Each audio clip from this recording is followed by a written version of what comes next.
Magandang araw sa inyong lahat at welcome sa aking channel. Tila seryoso na si Paolo Abilino sa mga pahayag niya na si Kim Chiu na ang gusto niyang pakakasalan. Napag-usapan kasi ang pag-aasawa dahil sa ginawang drama series nila sa Linlang. Excited ang aktor sa seryeng ito dahil sa nalalapit na pagtatapos at talaga naman tinututukan ng mga manonood gabi-gabi.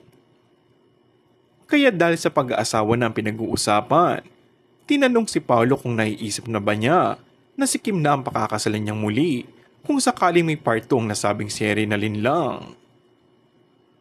Kagaya naman ng sabi ko, in God's perfect time, nakangiting pikli ni Paolo.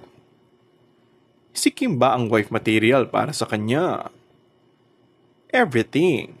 Nasa kanya na po ang lahat. Loving, caring, sobrang sweet, sobrang bait, sobrang down to earth, and higit sa lahat, very God-fearing, mabilis niyang sagot.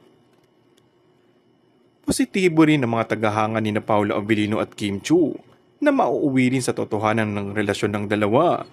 Dahil ngayon pa lamang umano ay makahalata ng hindi na lamang basta trabaho ang dahilan kung bakit ganoon na lamang ang kanilang pagtrato sa isa't isa.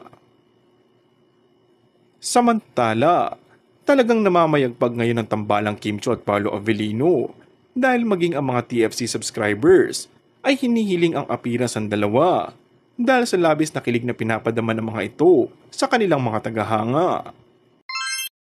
And that's all for our today's video. Kung bago ka lang sa aking channel ay mag-subscribe at pindutin na rin ang notification bell. Maraming salamat!